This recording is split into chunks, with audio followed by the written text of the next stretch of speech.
নমস্কাৰ আনে খবৰ লৈ ষ্টুডিঅত মই পৰিমিতা আসাদউদ্দিন ওৱেইছিৰ বিস্ফোৰক মন্তব্য ভাৰতৰ ভূমি চীনে দখল কৰাক লৈ প্ৰশ্ন উত্থাপন কৰিছে ওৱেইছিয়ে তেওঁ কৈছে চীনৰ বিৰুদ্ধে কেন্দ্ৰীয় চৰকাৰে কঠোৰ পদক্ষেপ নোলোৱাৰ অভিযোগ উত্থাপন কৰিছে আমি জনাই আছো এই মুহূৰ্তত এই গুৰুত্বপূৰ্ণ খবৰটো আসাদউদ্দিন ওৱেইছিৰ বিস্ফোৰক মন্তব্য ভাৰতৰ ভূমি চীনে দখল কৰাক লৈ প্ৰশ্ন উত্থাপন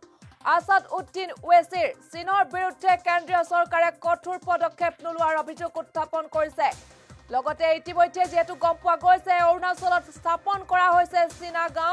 চীনা গাঁও স্থাপনক লৈ হৰব হৈ পৰিছে আসাদউদ্দিন ওৱেইছি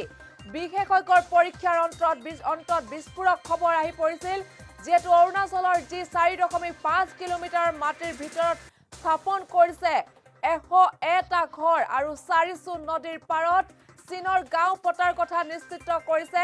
1 নৱেম্বৰৰ যি ছবি পৰীক্ষা কৰা হৈছে বিশেষজ্ঞৰ ফালৰ পৰা উত্তৰ আহিছে যে হেয়া চীনৰে গাঁও হ'ব অৰুণাচলৰ 4.5 কিলোমিটাৰ ভিতৰত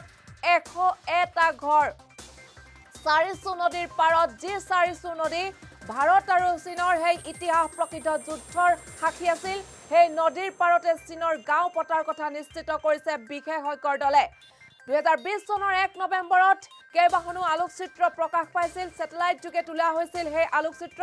আৰু তাৰ পাছত গম পোৱা গৈছে যে 400 নদীৰ পাৰৰ চীনৰ গাঁও পতাৰ কথা নিশ্চিত কৰিছে বিশেষজ্ঞৰ এটি দলে কিয়নো বিশেষজ্ঞই 2020 চনৰ 1 নৱেম্বৰৰ সেই আলোকচিত্ৰ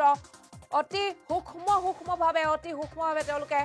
পুংখানুপুংখভাৱে তেওঁলোকে পৰীক্ষা কৰিছে আৰু সোৱণশিৰি জিলাত অনুপ্ৰৱেশৰ চিন্তা চৰ্চা ৰঙা চীনৰ ৰাষ্ট্ৰীয় সংবাদ মাধ্যমত প্ৰকাশ পাইছে এই কথা আমি জনাই আছো ৰাষ্ট্ৰীয় সংবাদ মাধ্যমত ইতিমধ্যে খবৰ প্ৰকাশ পাইছে চীনে 400 নদীৰ পাৰত 101টা ঘৰ স্থাপন কৰাৰ আলোকচিত্ৰ 2020 চনৰ 1 নৱেম্বৰত প্ৰকাশ পাইছিল স্যাটেলাইট যোগে তোলা হৈছিল সেই আলোকচিত্ৰ আৰু সেই আলোকচিত্ৰ পৰীক্ষা কৰিছিল বিশেষজ্ঞই আৰু বিশেষজ্ঞৰ পৰীক্ষাৰ অন্তত এক বিস্ফোৰক খবৰ আহি পৰিছে যে চীনা গাঁও হয় হেয়া বুলি গম পোৱা গৈছে বিশেষজ্ঞই জনাইছে এটা দুটা নহয় 101টা গাঁও আৰু স্থাপন কৰিছে 400 নদীৰ পাৰত যি 400 নদী এসময়ৰ যি ভাৰত আৰু চীনৰ যি ইতিহাস প্ৰকৃত সেই যুদ্ধৰ সাক্ষী আছিল এই 400 নদী আৰু সোৱণশিৰি নদীৰ কথা সকলোৱে জানে সেই সোৱণশিৰি জিলাত অনুপ্ৰৱেশৰ চিন্তা চৰ্চা চলাই আছে ৰঙা চীনে আৰু পুনৰ যেন ৰঙা চীনৰ এই কাপুৰুষালী এই চতুৰালি আৰু ৰঙা চীনৰ কু অভিসন্ধিৰ কথা ভাৰতৰ হাতত শেহতীয়াকৈ পৰিছে কিন্তু এইখিনিতে প্ৰশ্ন উত্থাপন কৰিছে আসাদউদ্দিন ওৱেইছিয়ে তেওঁ অভিযোগ উত্থাপন কৰিছে যে বিগত দিনসমূহত দেখা পোৱা গৈছে চীন আৰু ভাৰতৰ সংঘাতপূৰ্ণ যি অৱস্থা সীমা বিবাদক কেন্দ্ৰ কৰি গতিকে অতি যুদ্ধসদৃশ পৰিৱেশৰ দৰে সৃষ্টি হোৱাৰ পৰিৱেশ যেটো হৈছিল বা বৰ্তমানেও যুদ্ধসদৃশ পৰিৱেশ বুলিও ক'ব লাগিব কিয়নো ইতিমধ্যে ভাৰতে যেটো গম পাইছে যে চীনে ভূমি দখল কৰিছে আৰু চীনে যেহেতু গাঁও স্থাপন কৰিছে 400 নদীৰ পাৰত 101টা ঘৰেৰে গাঁও স্থাপন কৰিছে আৰু দেখা পোৱা গৈছে যে ইতিমধ্যে ভাৰতীয় যি সেনা বাহিনী দিৱসত ভাৰতৰ সেনা প্ৰধানে স্থলসেনা বাহিনীৰ সেনা প্ৰধানে উল্লেখ কৰিছিল যে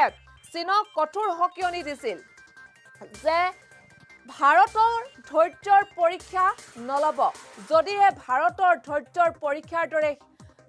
পৰীক্ষাৰ দৰে তেওঁলোকে কাম কৰে তেন্তে হেয়া চীনৰ বাবে কিন্তু গতি বিখম হ'ব এনে ধৰণৰ হুমকাৰ দিছিল ভাৰতীয় স্থলসেনা বাহিনীৰ সেনা প্ৰধানে আৰু তাৰ পাছতে ভয়াবহ খবৰ আহি পৰিছে বিশেষজ্ঞৰ পৰীক্ষাৰ অন্তত আলোকচিত্ৰ পৰীক্ষাৰ অন্তত যি আলোকচিত্ৰ 2020 চনৰ 1 নৱেম্বৰত প্ৰকাশ পাইছিল আৰু সেই আলোকচিত্ৰ স্যাটেলাইট যোগে তোলা হৈছিল আৰু তাৰ পাছত পৰীক্ষকৰ ওচৰলৈ বা বিশেষজ্ঞৰ ওচৰলৈ সেই আলোকচিত্ৰ লৈ যোৱা হৈছিল আৰু সেই বিশেষজ্ঞৰ দলে বিস্ফোৰকভাৱে এক উত্তৰ দিছে যে হয় 101টা ঘৰেৰে চীনে স্থাপন কৰিছে চীনা গাঁও আৰু এই ক্ষেত্ৰতে আসাদউদ্দিন ওৱেইছিয়ে বিস্ফোৰক মন্তব্য কৰিছে তেওঁ প্ৰশ্ন কৰিছে যে ভাৰতৰ ভূমি যদি চীনে দখল কৰিছে বুলি ভাৰতে গমেই পাইছে তেন্তে কিয় চীনৰ বিৰুদ্ধে কেন্দ্ৰীয় চৰকাৰে কঠোৰ পদক্ষেপ নাই লোৱা এনে ধৰণৰ অভিযোগ উত্থাপন কৰিছে মন্তব্য এটা আহিছে এবাৰ মন্তব্যটো শুনাই ল'ব বিচাৰিছো अरुणाचल प्रदेश में सैटेलाइट के तस्वीर ये बताते हैं कि जो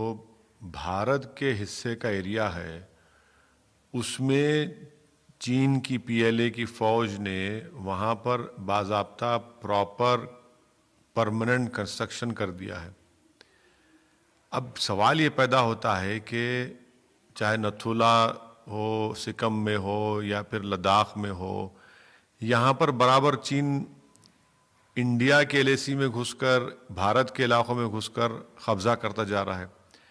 तो प्रधानमंत्री इतनी कमजोरी क्यों दिखा रहे हैं?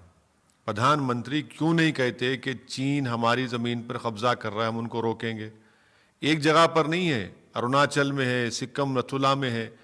चीन हर जगह पर घुस रहा है और प्रधानमंत्री इतना कमजोरी का मुजाहरा कर रहे हैं और उनकी ये कमजोरी की वजह से हम तमाम को भारत के हर आदमी की शर्मिंदगी महसूस हो रही है। भाई अगर ये कहना कि नहीं वो अरुणाचल का हिस्सा तो उनके पास था, अरे भाई तो फिर लद्दाख का झगड़ा किस बात का है? पोंग सांग सू भी हम बोलते हमारा है, वहाँ पर तो चीन को रोकना चाहिए ना।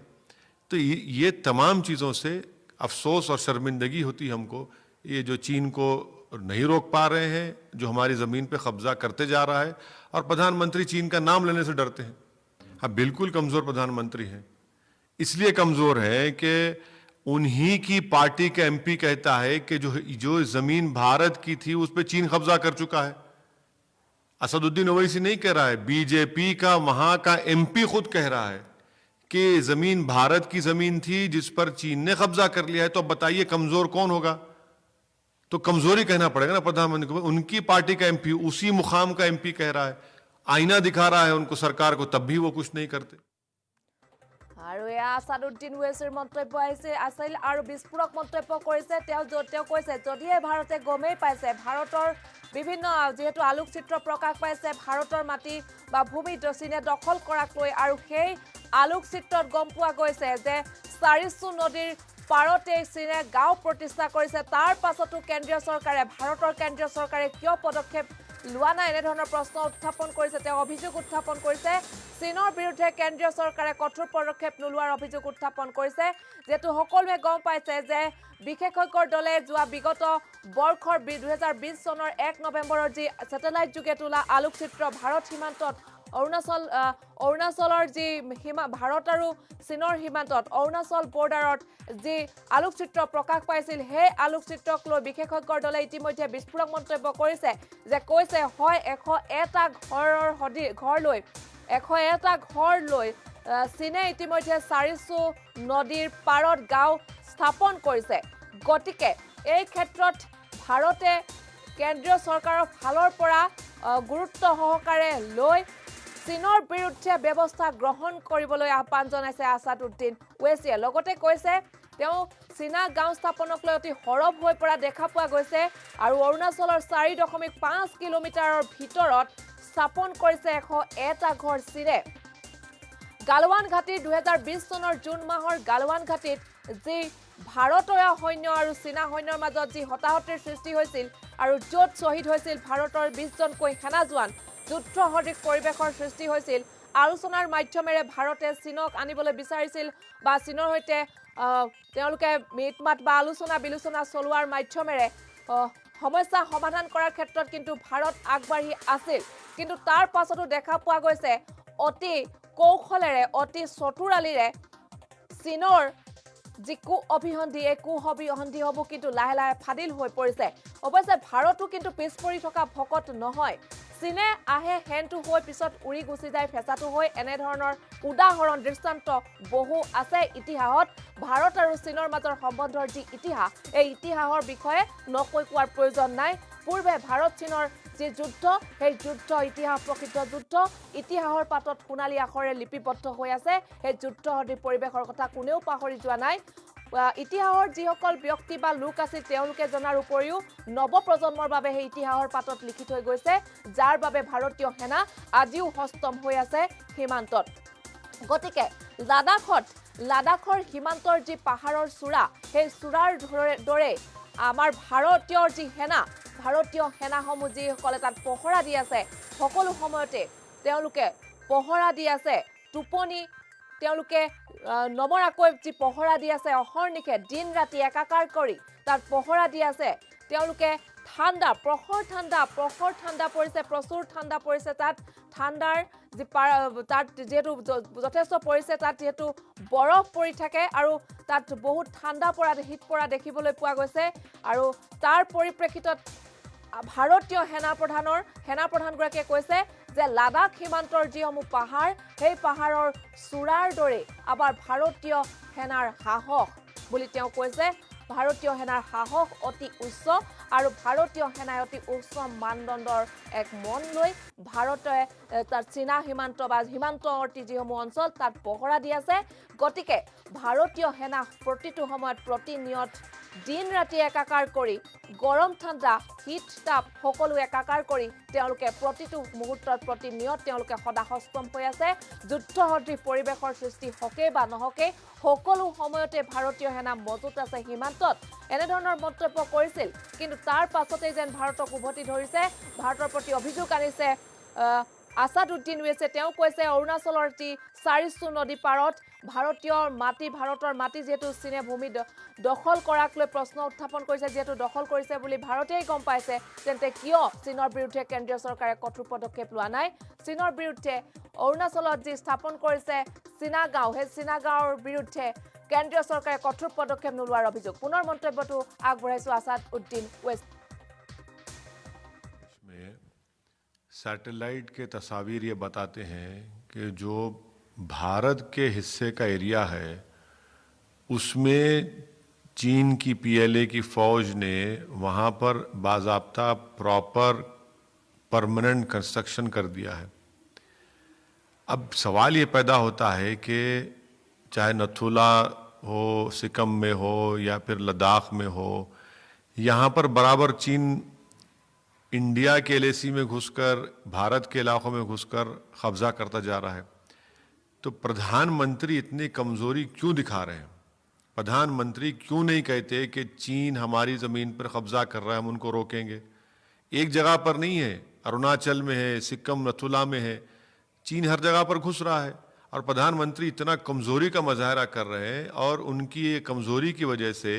हम तमाम को भारत के हर आदमी की शर्मिंदगी महसूस हो रही है भाई अगर ये कहना कि नहीं वो अरुणाचल का हिस्सा तो उनके पास था रे भाई तो फिर लद्दाख का झगड़ा किस बात का है पोंग सांग सू भी हम बोलते हमारा है वहां पर तो चीन को रोकना चाहिए ना तो ये तमाम चीज़ों से अफसोस और शर्मिंदगी होती हमको ये जो चीन को नहीं रोक पा रहे हैं जो हमारी ज़मीन पे कब्जा करते जा रहा है और प्रधानमंत्री चीन का नाम लेने से डरते हैं हाँ बिल्कुल कमज़ोर प्रधानमंत्री हैं इसलिए कमज़ोर है कि उन्हीं की पार्टी का एमपी कहता है कि जो जमीन भारत की थी उस पर चीन कब्जा कर चुका है असदुद्दीन ओवैसी नहीं कह रहा है बीजेपी का वहां का एमपी खुद कह रहा है कि जमीन भारत की जमीन थी जिस पर चीन ने कब्जा कर लिया है तो अब बताइए कमजोर कौन होगा तो कमजोरी कहना पड़ेगा ना प्रधानमंत्री को उनकी पार्टी का एमपी उसी मुकाम का एमपी कह रहा है आईना दिखा रहा है उनको सरकार को तब भी वो कुछ नहीं करते अरुणाचल प्रदेश में सैटेलाइट के तस्वीर ये बताते हैं कि जो भारत के हिस्से का एरिया है उसमें